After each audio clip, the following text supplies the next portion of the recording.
நீங்கள் பார்த்து கொண்டிருப்பது உங்கள் ரேமா டிவி. இது சத்தியத்திற்கு சாட்சி. ஆண்டவராய் இயேசு கிறிஸ்துவின் நாமத்தினாலே உங்கள் யாவருக்கும் என்னுடைய அன்பின் வாழ்த்துக்கள். பிரியமானவர்களே, இந்த நாளிலே நம்ம தியானிக்க போகிற வசனம் மத்தேயு 4ஆம் அதிகாரம், அதில் 15வது வசனத்தை உங்களுக்காக நான் வாசிக்கிறேன். இருளில் இருக்கும் ஜனங்கள் பெரிய வெளிச்சத்தை கண்டார்கள். மரண இருளின் திசையில் இருக்கிறவர்களுக்கு வெளிச்சம் உதித்தது என்று ஏசாயா தீர்க்கதரிசியினால் உரைக்கப்பட்டது நிறைவேறும்படி இது நடந்தது. அன்புக்குரியவர்களே, மரண இருள் பூமியை நிரப்பி இருக்கிறது. ஜீவகாலமெல்லாம் மரண பயத்தில் அடிமைப்படுத்தப்பட்டிருந்த நம்மை விடுதலை செய்யும்படி இயேசு இந்த உலகத்துக்கு வந்தார். மனுக்குலத்தை இன்று வாட்டி வதைக்கிற மிகப்பெரிய பிரச்சனை மரண இருள். அதற்குத்தான் வேதத்தில் நம்ம பார்க்கிறோம், சாபம் என்கிற வார்த்தை பயன்படுத்தப்பட்டிருக்கிறது. இந்த சாபம் என்றால் என்ன? நம்முடைய முன்னோர்களுடைய வாழ்க்கையிலிருந்து வழி வழியாய் வருகிற சாபங்கள். ஆதாம் ஏவாள் முதற்கொண்டு அவர்கள் கீழ்ப்படியாமையினால் பாவம் செய்தபடியினால் அதன் பிறகு தோன்றின சந்ததிகள் எல்லாமே பாவ சந்ததியாகத்தான் இருக்கிறது இன்று வரை. எத்தனையோ ஆயிரக்கணக்கான ஆண்டுகள் ஆயினும் நம்முடைய இரத்தத்தோடு இரத்தமாய் பாவம் உறைந்திருக்கிறது. ஒரு அருமையான ஊழியக்காரர் பிரசங்கிக்கும் பொழுது ஒரு காரியத்தை அவர் சொன்னார். ஒரு வாலிபன் சாராயம் குடிக்கிறான், அதனால் அவன் பாவி, அவன் தவறு செய்கிறான், கடவுளுக்கு பிரியமில்லாத ஒரு வாழ்க்கை வாழ்கிறான், ஆகவே அவன் பாவி அப்படின்னு சொல்லி நம்ம சொல்லக்கூடாது. அவன் பிறந்ததே பாவத்தில் பிறந்திருக்கிறான். அவன் பிறக்கும் பொழுதே அவனுடைய இரத்தத்தோடு அவனுடைய ஜீனோடு அவனுடைய பாவம் வழி வழியாய், அதுக்கு தான் சாபம் அவனை பின்தொடர்ந்து வருகிறது. சாபம் பின்தொடர்ந்து வர்றதுனால அந்த சாபத்திலும் பாவத்திலும் பிறந்த குழந்தை தக்க வயதுகள் வரும் பொழுது அது அதற்கு ஏற்ற தப்பு செய்கிறது. பிறந்த குழந்தை இன்னும் அதுக்கு நன்மை தீமை தெரியாது, அதுக்கு இன்னும் லாங்குவேஜ் கூட தெரியாது. ஆனால் தன் தாயினிடத்தில் மடியிலே வளருகிற குழந்தை பிடிவாதம் பிடிக்கிறது, அழுகிறது, பொறாமைப்படுகிறது. இந்த பொறாமை என்கிற இந்த கெட்ட சுபாவத்தை யார் உண்டாக்கி கொடுத்தார்கள்? எனக்கு அன்பானவர்களே, ரொம்ப கவனமாய் சிந்தித்து பார்த்தால் நன்மை தீமை அறியாத காலத்திலேயே குழந்தைகள் அந்த இரத்தத்தோடு இரத்தமாய் கெட்ட குணங்கள் இருக்கிறது. அதைத்தான் பரிசுத்த வேதம் சாபம் என்கிறது, மற்ற வேதங்கள் ஜென்ம பாவம் என்று சொல்லுகிறது. நமக்குள்ளே இருக்கிற அந்த ஜென்ம பாவம், அந்த சாபம் நிவர்த்தியாக வேண்டும். இன்றைக்கு பிரச்சனை அதுதான். பல குடும்பங்கள் பல காரியங்களோடு போராடுகிறார்கள். ஜெபிக்க சொல்லி கேட்கிறார்கள், ஐயா எங்களுக்காக ஜெபம் பண்ணுங்க, பிள்ளைகளை கட்டி கொடுத்தோம், குழந்தை பாக்கியம் இல்லை, ஜெபம் பண்ணுங்க.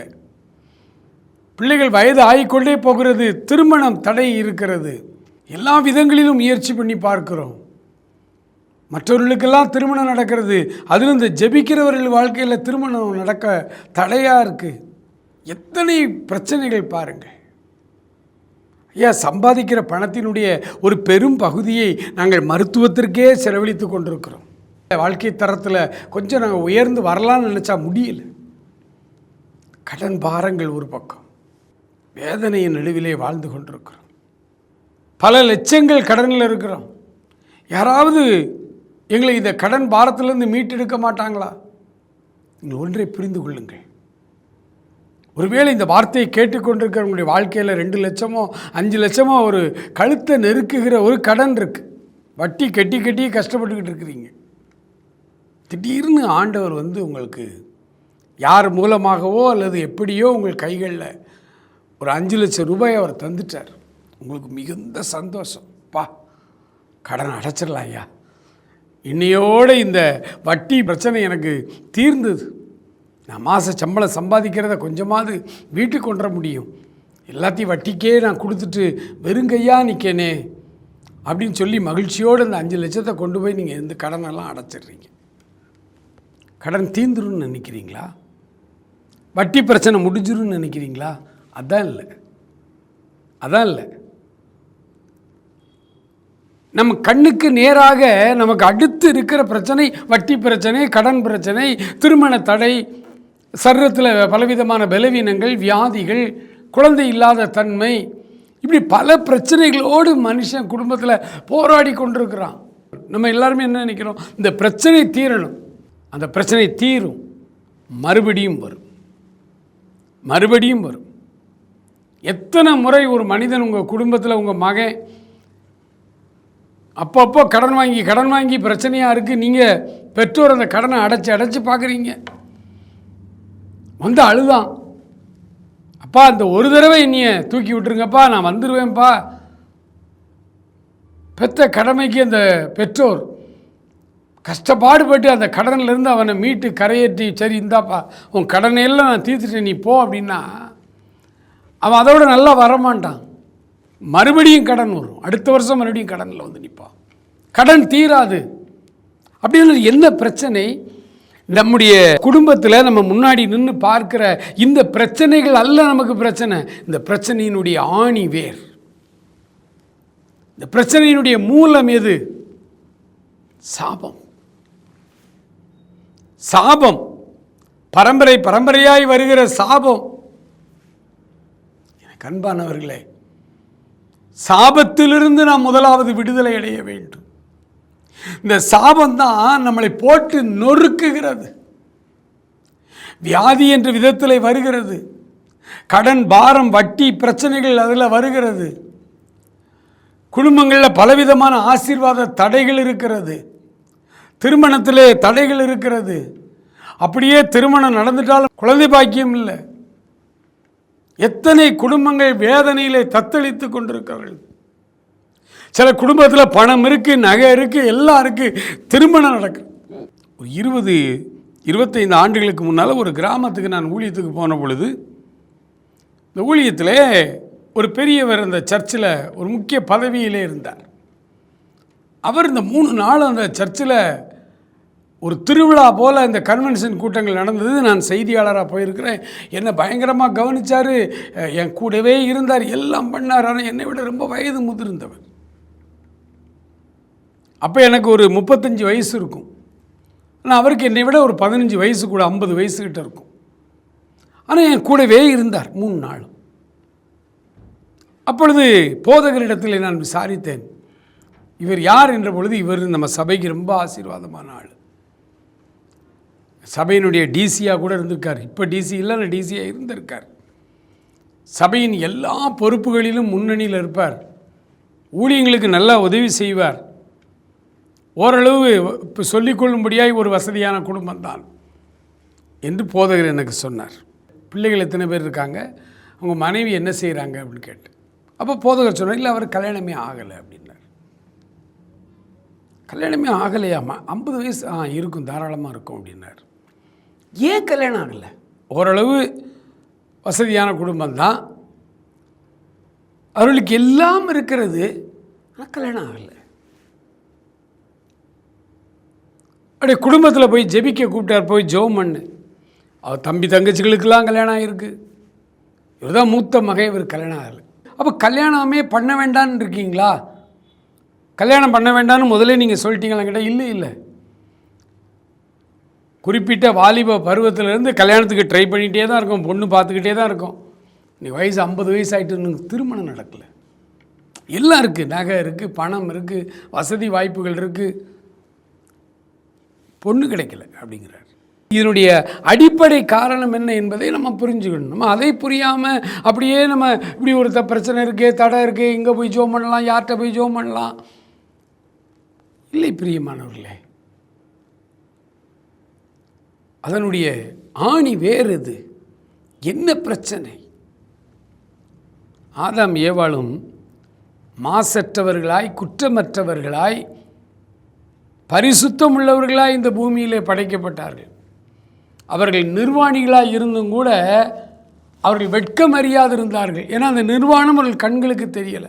ஏன்னா புற கண்கள் தெரியல, அவருக்கு அகக்கண்கள் மட்டும்தான் இருந்துச்சு.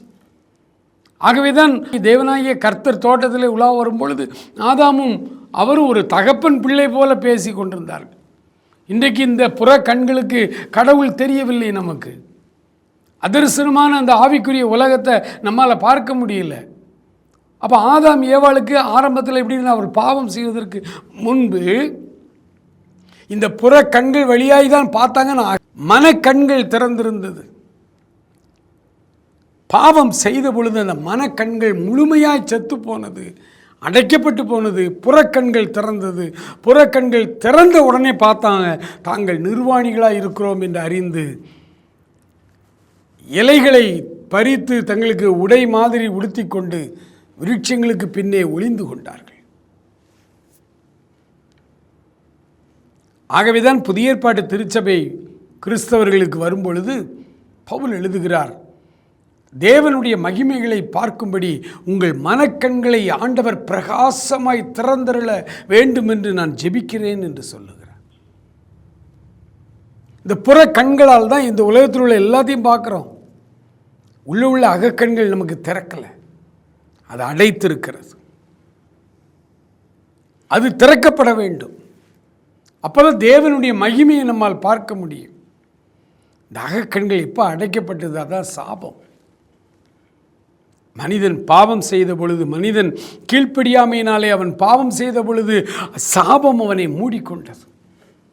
ஆதாம், இதை நீ செய்தபடியினால் உன் நிமித்தம் இந்த பூமி சபிக்கப்பட்டிருக்கும். அதுவரை ஆண்டவருடைய வாயிலிருந்து அந்த வார்த்தை வரவே இல்லை. ஆண்டவர் எல்லாவற்றையும் நல்லது நல்லது நல்லது என்று தான் படைத்து கொண்டே வந்தார். ஆதாமையும் படைத்தார், நல்லது என்று கண்டார். ஆனால் அவன் பாவம் செய்த பொழுது, அவன் கீழ்ப்படியாமையிலே விழுந்த பொழுது, கர்த்தருடைய வார்த்தைகளை அவன் பின்பற்றாமல் இருந்த பொழுது, மீறின பொழுது, வேதம் சொல்லுகிறது சாபம் இந்த பூமிக்கு வந்தது. ஆதாம், உன் நிமித்தம் பூமி சபிக்கப்பட்டிருக்கும். இனி இந்த பூமி உனக்கு முள்ளும் குறுக்கும் தான் முளைப்பிக்கும். நீ பிரயாசப்பட்டு நெற்றி வியர்வை நிலத்தில் விழ பாடுபடுவாய். நிலம் தன் பலனை உனக்கு கொடுக்காது. அது சபிக்கப்பட்ட பூமி. இனி இந்த பூமியிலிருந்து உனக்கு முள்ளும் குறுக்கும் முளைப்பிக்கும். அது உன் காலை குத்தும், அது உன் சரீரத்தை கிழிக்கும். அது சாபத்தின் விளைவு. இந்த சாபம்தான் மனிதர்களுடைய வாழ்க்கையிலே இத்தனை பிரச்சனைகளை கொண்டு வருகிறது. நம்ம பிரச்சனையை மாத்திரம்தான் பார்க்கிறோம், அதனுடைய ஆணி வேர் எது என்று நாம் பார்ப்பதில்லை. பிரச்சனையை மாத்திரம் பார்த்து இந்த பிரச்சனை தீர்ந்தால் நல்லது என்று. பிரச்சனை தீராது. ஒருவேளை தற்காலிகமாய் அந்த இடத்துல தீர்ந்தது போல நமக்கு தெரியலாம், ஆனால் பிரச்சனை தீராது. மறுபடியும் அந்த பிரச்சனை வரும், மறுபடியும் அந்த பிரச்சனை வரும். எனக்கு அருமையானவர்களே, சாபத்திலே நாம் சிக்கி இருக்கிறோம். அதான் மரண இருள் என்று வேதம் சொல்லுகிறது. இந்த சாபத்திலிருந்து நாம் விடுதலை ஆக வேண்டும் என்று அறிந்தும் அறியாமலும் மக்கள் பரிகாரங்களை தேடி ஓடுகிறார்கள். இதை செய்தால் எனக்கு சரியாயிருமா, நான் அதை செய்தால் என்னுடைய குடும்பத்தில் இந்த பிரச்சனை சரியாயிருமா, கிறிஸ்தவர்களாக இருந்தால் நான் ஊழியத்துக்கு எதையாவது ஒரு நன்கொடை கொடுத்தால் எனக்கு ஒரு ஆசீர்வாதம் கிடைக்குமா, அது ஒருவேளை கிறிஸ்துவத்திற்கு வெளியே இருக்கிறவர்கள் நாங்கள் அதை செய்தால் இதை செய்தால் எங்களுக்கு ஒருவேளை ஆசீர்வாதம் கிடைக்கும், பாத யாத்திரையாய் நாங்கள் நடந்து போய் வேண்டிக் கொண்டால் எங்களுக்கு பிரச்சனை தீருமா என்றுதான் மக்கள் பரிகாரங்களை தேடி தேடி அலைகிறார்கள். எல்லா மதங்களிலும் பரிகாரங்கள் உண்டு. பரிகாரங்களை தேடி தேடி மக்கள் அலைகிறார்கள். எங்கேயாவது போனால், எதையாவது செய்தால், என்ன சொன்னாலும் செய்வாங்க. ஏன்னா பாவத்தின் அகோரம் அப்படி இருக்கிறது. ராமேஸ்வரத்தில் நாங்கள் ஊழியம் செய்து கொண்டிருந்த பொழுது, அந்த ராமேஸ்வரம் பகுதியிலே தங்கள் பாவத்தை தொலைப்பதற்கு இந்தியா முழுவதும், ஏன் வெளிநாடுகளிலிருந்து மக்கள் வருவார்கள். அவர்களை பார்த்தால் பாவம் போல இருக்கும். அவர்கள் குடும்பமாய் வந்து அந்த கடற்கரையில் நின்று அங்குள்ள அந்த அவர்களுடைய மதத்தினுடைய தலைவர்கள் என்ன சொல்கிறாங்களோ அது அறிவுபூர்வமானதா, பகுத்தறிவுக்கு ஒத்ததா, எதையும் கவனிக்க மாட்டாங்க. சொல்லுவதை அப்படியே செய்வார்கள். அதில் ரொம்ப ஆச்சரியமான ஒரு காரியம், ஒரு மணல் வைத்து அந்த மணலில் அந்த மத குரு என்ன செய்வார், உன்னுடைய பாவத்தை எல்லாம் அதில் எழுதும்பார். அவன் லாங்குவேஜில் வடக்கிருந்து வந்திருப்பான், ஹிந்திக்காரனாக இருப்பான். உடனே விரல்கிட்ட மணலில் தன்னுடைய பாவங்களை எல்லாம் எழுதுவான். எழுதி முடித்த உடனே 2 கைட்டையும் அந்த மணல் அப்படி சிந்தாமல் சிதறாமல் அள்ளி அப்படியே கொண்டு போய் அந்த ராமேஸ்வரம் அந்த கடலில் உள்ள கரைச்சிட்டு, இது கடற்கரையில் நடக்கும். காலையில் போய் நின்னோம்னா நமக்கு தெரியும். அதை தண்ணியில் கரைச்சிட்டு வா, உன் பாவம் கரைஞ்சிரும். மகிழ்ச்சியோடு எவ்வளவு ரூபா செலவானாலும் பரவாயில்லன்னு அந்த பரிகாரங்களை செய்துவிட்டு திரும்ப வடக்க ட்ரெயின் ஏறி போயிடுவான். மறு வருடம் சொல்லி வைத்தார் போல வருவான் மறுபடியும். இந்த இடைப்பட்ட ஒரு வருடமும் அவனுக்கு பாவத்திலிருந்து விடுதலை இல்லை. ஏற்கனவே அவன் செய்த பாவத்திலிருந்து இந்த பரிகாரங்களை செய்யும்போது ஒரு தற்காலிக நிம்மதி கிடைக்கும். ஒரு வருடம் கழித்து மறுபடியும் அந்த நிம்மதி போயிடும். அந்த நிம்மதிக்கு தேடி மறுபடியும் இங்கே வருவான் ராமேஸ்வரத்துக்கு. ஒரு முறை வந்து அந்த பாவ பரிகாரம் செய்தால் பாவத்திலிருந்து உனக்கு விடுதலை உண்டென்றால் ஏன் வருடா வருடம் வருகிறாய்? மனிதன் தன்னுடைய முயற்சிகளினால் தான தர்மம் பண்ணி எதையாவது செய்து, எல்லாரையும் தான் சொல்கிறேன், கிறிஸ்தவர்களையும் சேர்த்து தான் சொல்கிறேன், ஏதாவது ஒரு ஊழியக்காற்ற போயாவது ஜெபம் பண்ணி எப்படியாவது என்னுடைய இந்த பிரச்சனை தீர்ந்து விடாதா, இந்த போராட்டம் என்னை விட்டு நீங்கி விடாதா அப்படின்னு சொல்லி போய் மனிதன் தன்னுடைய முயற்சியினால் பணத்தை இழந்து என்னெல்லாமோ பண்ணி பார்க்குறான். ஒன்று முடியவில்லை. நிரந்தரமான ஒரு விடுதலை இல்லை. வேதம் சொல்லுகிறது, ஒரு மனிதனை மரண இருளிலே இருக்கிற அந்த மனிதன், சாபத்தில் இருக்கிற அந்த மனிதனை அவனுடைய சாபத்திலிருந்து அவனை விடுதலையாக்க வேண்டுமானால் பாவமே இல்லாத ஒரு மனிதர் இந்த உலகத்திலே பலி செலுத்தப்பட வேண்டும். பலியாய் ரத்தம் சிந்துதல் இல்லாமல் பாவம் மன்னிப்பில்லை. அதனால தாங்க ஆடு மாடு கோழியை எல்லாரும் பலி கொடுக்குறாங்க. ஆரம்பத்தில் யூதர்களும் அப்படி செய்தாங்க. நியாயப்பிரமாணத்தை கட்டளையின்படி ஆடு மாடுகளை பலி செலுத்தினார்கள் நம்மவர்களும். ஆனால் சிந்தப்பட்ட அந்த இரத்தத்தினால நிரந்தர விடுதலை இல்லை. நிரந்தர விடுதலை வேண்டுமானால் பாவமற்ற ஒரு பரிசுத்தருடைய இரத்தம் சிந்தப்படணும். இந்த பூமியில் பிறக்கிற ஒருவன் கூட நல்லவன் இல்லை. இந்த பூமியில் பிறக்கிற ஒருத்தர் கூட நல்ல இரத்தம் இல்லை. எல்லாருமே சாபத்திலையும் பாவத்திலையும் தான் பிறக்கிறாங்க. ஆகவே தான் உங்களையும் என்னையும் இந்த மரண இருள் என்கிற சாபத்திலிருந்து விடுதலை செய்யும்படி இயேசு கிறிஸ்து என்கிற பெயரிலே அவர் இறங்கி வந்தார். கலாத்தியருக்கு எழுதின நிருபம் 3ஆம் அதிகாரம் 13வது வசனத்தை உங்களுக்காக நான் வாசிக்கிறேன். மரத்திலே தூக்கப்பட்ட எவனும் சபிக்கப்பட்டவன் என்று எழுதியிருக்கிறபடி கிறிஸ்து நமக்காக சாபமாகி நியாயப்பிரமாணத்தினால் உண்டான சாபத்திற்கு நம்மை நீங்களாக்கி மீட்டு கொண்டார். எனக்கு அன்பானவர்களே, இந்த சாபத்திலிருந்து மனிதன் விடுதலை பெற முடியாமல் தவித்து கொண்டிருந்த ஒவ்வொருவரையும் விடுதலை செய்வதற்காக இன்றைக்கு 2000 ஆண்டுகளுக்கு முன்பு இயேசு கிறிஸ்து இந்த பூமியிலே இறங்கி வந்தார்.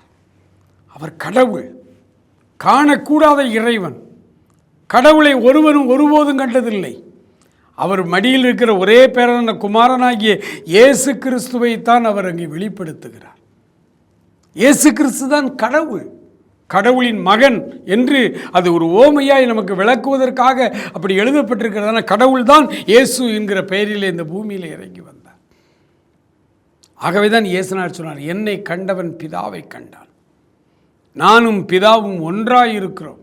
பூமியில் இறங்கி வந்து இந்த உலகத்தில் உள்ள எல்லா மக்களுக்காக எல்லா மக்களையும் நேசித்து சிலுவை மரத்திலே அவர் அடிக்கப்பட்டார். ஏதோ மக்களாய் ரோம இராணுவமாய் பார்த்து அவரை கொலை செய்து விட்டார்கள். இல்லை இல்லை, அவர் தன்னைத்தானே ஜீவ பலியாய் ஒப்பு கொடுத்தார். அவரை யாரும் தொட முடியாது, அவரை யாரும் தொட முடியாது. அவரை கைது செய்ய 300 போர்ச்சேவகர்கள் பயிற்சி எடுத்த ரோம இராணுவம் போனது கெத்செமனே தோட்டத்திற்கு. இயேசு இரவு முழுவதும் ஜெபித்து களைத்து போய் வெளியே வந்தார். இயேசுநாதர் அவர்களை இந்த இராணுவ வீரர்களை பார்த்து கேட்டார். அவர்கள் பயிற்சி எடுத்த திடகாத்திரம் உள்ள இராணுவம், ரோம இராணுவம். யாரையப்பா தேடுகிறீர்கள் என்றார். நசரேயனாகிய இயேசுவை தேடுகிறோம் என்றார்கள். நான் தான் அவர் என்றார். பொத்துன்னு 300 பேர் கீழே விழுந்துட்டான். நான் தான் அவர் என்று கடவுள் சொன்ன, இயேசு கிறிஸ்து சொன்ன ஒரு வார்த்தைக்கு முன்பாய் ஒரு இராணுவமே நிற்க முடியல. பொத்துன்னு கீழே விழுந்துட்டான். 1 தடவை 2 தடவை 3 தடவை வந்து கேட்குறாங்க. ஆண்டவர் திரும்ப திரும்ப கேட்க, நீ யாரை தேடுகிறாய்? நசரேயனாகிய இயேசுவை தேடுகிறார். நான் தான். இந்த இராணுவ வீரர்களால் அவரை கைது செய்ய முடியும்? இந்த இராணுவ வீரர்களால் அவரை அடிக்க முடியும்? கைது செய்யப்படுவதற்கும் தன்னை அடிப்பதற்கும் அவர் விட்டு கொடுத்தார். அவர் ஒப்பு கொடுத்தார். அவரை கைது செய்து அழைத்து போனார்கள். சிலுவையிலே அவர் மரணம் அடைய வேண்டும் என்பது ஆதாம் பாவம் செய்த அன்றைக்கே எழுதப்பட்டது. அதுதான் நிறைவேறுகிறது. அவர் சிலுவையிலே நமக்காக சாபமாகி நியாயப்பிரமாணத்தினால் வரும் சாபத்திற்கு நம்மை நீங்களாக்கி மீட்டு கொண்டார். எனக்கு அன்பானவர்களே, இயேசு கிறிஸ்துவின் பாடு மரணம், அவருடைய இரத்தம் சிந்துதல், உயிர்த்தெழுதல், அது மட்டும்தான் நம்முடைய இருதயத்தை சாபம் இல்லாமல், நம்முடைய பரம்பரையாய் வந்து கொண்டிருக்கிற சாபம் முற்றிலுமாய் தடுத்து நிறுத்தப்படும். அதன் பிறகு நம்முடைய வாழ்க்கையிலே சந்தோஷம், சமாதானம், விடுதலை, கடன் இல்லாத ஒரு வாழ்வு, மகிழ்ச்சியான ஒரு வாழ்வை ஆண்டவர் தருவார். மகிழ்ச்சியான ஒரு வாழ்வு. அந்த வாழ்வில் தான் அவர் சொல்லுகிறார், நீ கடன் கொடுப்பாய், கடன் வாங்காதிருப்பாய். எப்போ? சாபம் மாற்றப்பட்ட மனிதனாய் நீ மாற வேண்டும். எனக்கு அன்பான சகோதரனே, சகோதரியே, நீ என்ன பிரச்சனையிலே மாட்டிக்கொண்டிருக்கிறாய்? எதற்காக உங்களுக்காக நான் ஜெபிக்க வேண்டும் என்று நீங்கள் என்னென்ன பிரச்சனை, எல்லா பிரச்சனையும் பாருங்கள். பிரச்சனைகள் இருப்பது வாஸ்தவம்தான். ஆண்டவர் இந்த பிரச்சனைக்கெல்லாம் ஆணி வேறாய் இருக்கிற சாபத்தில் இருந்து உன்னை முதலாவது விடுவிக்க வேண்டும். நீ இருக்கிற இடத்திலே கண்களை மூடி ஆண்டவரை நோக்கி, ஆண்டவரே, என் இரத்தத்தோடு இரத்தமாயிருக்கிற சாபம் அதை மாற்றும் ஆண்டவரே என்று சொல்லி, இந்த மரண இருளை என்னை விட்டு விலக்கும் என்று சொல்லி ஆண்டவரிடத்தில் இப்போ சொல்லுவியா? இந்த சாபம் மாறும் பொழுதுதான் உன்னுடைய குடும்பம், உன்னுடைய தொழில், உன்னுடைய காரியங்கள் எல்லாவற்றிலும் உள்ள பிரச்சனைகள் அப்படியே கொஞ்சம் கொஞ்சமாய் மாறும். முற்றிலுமாய் ஒரு புது வாழ்வை நீ அனுபவிப்பாய். கிறிஸ்துவுக்குள்ளாக ஒரு புது வாழ்வை ஆண்டவர் நமக்கு வாக்களித்திருக்கிறார். அந்த புது வாழ்வுக்கு நாம் வர வேண்டும் என்றுதான் அவர் தன்னையே ஜீவபலியாய் ஒப்பு கொடுத்தார். கண்களை மூடி அவரை நோக்கி பார்ப்போமா? இந்த பாடுகள் உந்தன் வாழ்வுக்காய் சொந்தப்படுத்தி ஏற்றுக்கொண்டால், எருசலேமே எருசலேமே என்றழுதார் கண்கலங்க, ஏறுகின்றார் தள்ளாடி தவழ்ந்து களைப்போடே, என் இயேசு குருசை சுமந்து என் நேசர் கொல்கதா மலையின் மேல் நடந்தே ஏறுகின்றார். ஸ்தோத்திரிக்கிறோம் ஆண்டவரே, நன்றியோடு உம்மை துதிக்கிறோம், நன்றியோடு உம்மை ஸ்தோத்தரிக்கிறோம் அப்பா. தகப்பனே, பல்வேறு பிரச்சனைகளோடு போராடி கொண்டிருக்கிற நம்முடைய பிள்ளைகள் அப்பா, பொருளாதார பிரச்சனைகளோடு போராடி கொண்டிருக்கிற நம்முடைய பிள்ளைகள், கடன் பாரத்தோடு ஆண்டவரே போராடி கொண்டிருக்கிற பிள்ளைகள், வட்டி கொடுத்து கொடுத்து அவர்கள் வேதனையிலே வாழ்ந்து கொண்டிருக்கிற பிள்ளைகள், குடும்பங்களிலே நியாயமான ஆசீர்வாதங்கள், திருமண தடைகள், குழந்தை இல்லாத ஒரு சூழல், ஆண்டவரே நியாயமான ஆசீர்வாதங்கள் கூட இல்லாமல் ஆண்டவரே நம்முடைய பிள்ளைகள் போராடி கொண்டிருக்கிறார்கள் அப்பா. வேதனையிலே வாழ்ந்து கொண்டிருக்கிறார்கள். மரண இருளிலே சிக்கி இருக்கிற நம்முடைய பிள்ளைகளை இந்த சாப கட்டுகளில் இருந்து விடுதலை செய்யும்படி சிலுவை மரத்திலே ஆண்டவரே எங்களுக்கு பதிலாக நீர் சாபமாகி நியாயப்பிரமாணத்தினால் வரும் சாபங்களுக்கு எங்களை நீங்களாக்கி மீட்டு கொண்டீர் அல்லவா ஆண்டவரே. இப்பொழுது எங்கள் ஒவ்வொருவரையும் மீட்டுக் கொள்வீராக. எங்கள் ஒவ்வொருவருடைய இரத்தத்தோடு இரத்தமாய் காணப்படுகிற கெட்ட சுபாவங்கள் ஆண்டவரே, சாபம் இயேசுவின் நாமத்தில் இப்பொழுது முற்றிலுமாய் ஆண்டவரே விடுதலை ஆகட்டும் என்று சொல்லி ஜெபிக்கிறேன். நன்றி ஆவியானவரே, உமக்குள்ளாக நீர் வைத்திருக்கிற அந்த புது வாழ்வின் அனுபவத்தை உம்முடைய பிள்ளைகள் பெற்றுக்கொள்ளும்படிக்கு நீர் இரக்கம் பாராட்டும்படிக்கு மன்றாடுகிறோம். ஹல்லேலூயா. நன்றி ஆண்டவரே, ஒவ்வொருவரையும் தொடுவீராக. தகப்பனே, இந்த வார்த்தைகளை உலகத்தின் எந்த மூலையிலே இருந்து கேட்டாலும் ஆண்டவரே நம்முடைய பிள்ளைகளை இப்பொழுதே சாப கட்டுகளில் இருந்து அவர்களுக்கு ஒரு நிரந்தர விடுதலையை நீர் கொடுக்கும்படியாய் ஜெபிக்கிறோம். ஆண்டவரே உமக்கு நன்றி. எங்கள் முயற்சிகளினாலே ஆண்டவரே இதை பெற்றுக்கொள்ள முடியாது என்று நாங்கள் அறிந்து கொண்டோம் அப்பா. ஆகவே தயவாய் எங்களுக்கு இறங்கும் என்று உம்முடைய கிருபைக்கு நேராய் கெஞ்சுகிறோம் ஆண்டவரே. எங்கள் ஒவ்வொருவரையும் விடுதலை செய்யும், சாபங்களிலிருந்து விடுதலை செய்யும். திருமணம் ஆகாமல் குடும்பங்களிலே வேதனையோடு இருக்கிற பிள்ளைகளுடைய திருமண தடைகள் விலகும்படிக்கு சாபங்களிலிருந்து முதலாவது அவர்களை விடுதலை செய்வீராக. சாபம் விலகும் பொழுது ஆதாமுக்கு நீர் வைத்திருந்த அனைத்து ஆசீர்வாதங்களையும் உடைய பிள்ளைகள் பெற்றுக்கொள்வார்கள் என்று எழுதியிருக்கிறது. நன்றி ஆண்டவரே, இப்பொழுதே விடுதலை செய்வீராக. ஆண்டவரே, யார் யார் இப்பொழுது உம்மிடத்தில் எங்கள் சாபம் நீங்கணையா, இந்த பிரச்சனைகளுக்கெல்லாம் ஆணிவேராய் இருக்கிற சாபத்திலிருந்து நாங்கள் விடுதலை ஆகணும், எங்கள் இரத்தத்தோடு இரத்தமாய் கரைந்திருக்கிற எல்லா பாவம் சாபம் விலகணும். ஹல்லேலூயா. ஜீவனுள்ள உமக்கு ஊழியம் செய்யத்தக்கதாக ஆண்டவரே எங்களுடைய மனசாட்சியை செத்த கிரியைகளிலிருந்து முற்றிலுமாய் விடுதலை செய்யும்படிக்கு நாங்கள் மன்றாடுகிறோம் அப்பா. ஹல்லேலூயா, ஹல்லேலூயா. மகனாய் மகளாய் எங்களை ஏற்றுக்கொள்ளும். ஆமென் லார்ட். உங்களை ஒப்புக்கொடுங்கள், ஆண்டவருடைய சமூகத்தில் ஒப்புக்கொடுங்கள். நன்றி ஆண்டவரே. பிள்ளைகளை ஆசீர்வதியும், கிருபையினால் மூடிக்கொள்ளும். ஆண்டவரே, நீர் கொடுக்கிற அற்புதமான விடுதலைக்காய் நன்றி ஆண்டவரே. ஹல்லேலூயா. மன்றாடுதலோடு கிருபைக்காய் கெஞ்சி நின்ற ஒவ்வொரு பிள்ளைகளையும் தொட்டிருக்கிறீரப்பா. அவர்களுடைய சாபங்களிலிருந்து விடுதலை செய்திருக்கிறீர். மரண இருள் விலகி இருக்கிறது ஆண்டவரே. இப்போ அவருடைய குடும்பங்களுக்கு தேவையான ஆண்டவருடைய அவர்களுடைய அவசரங்களுக்கு தக்கதாய் ஆண்டவரே நீர் இப்பொழுது அவர்களுக்கு ஒரு அற்புதம் செய்யும்படியாக மன்றாடுகிறோம் ஆண்டவரே. ஓ தேங்க்யூ லார்ட். வயதான மக்கள் ஆண்டவரே, ஆண்டவரே இயல்பாகவே வயதாக எங்களுக்கு சரத்தில் வருகிற பலவீனங்கள் வியாதிகளில் இருந்து உடைய பிள்ளைகளை விடுதலை செய்வீராக ஆண்டவரே. பாவங்களில் இருந்து உடைய பிள்ளைகளுக்கு விடுதலை தாரும் ஆண்டவரே. கெட்ட பழக்க வழக்கங்களிலிருந்து விடுதலை தாரும் ஆண்டவரே. சாராயத்திலிருந்து போதையிலிருந்து உடைய பிள்ளைகளுக்கு ஒரு விடுதலை தாரும் ஆண்டவரே. எல்லா வியாதிகளும் ஆண்டவரே வேதனைகளும் விலகட்டும் இயேசுவின் நாமத்தில். கர்த்தர் பெரிய காரியங்களை செய்யும், ஆசீர்வதியும், காத்துக்கொள்ளும், வழி நடத்தும். இயேசு கிறிஸ்துவின் நல்ல நாமத்தில் ஜெபிக்கிறோம் எங்கள் அருமை பிதாவே. ஆமேன், ஆமேன்.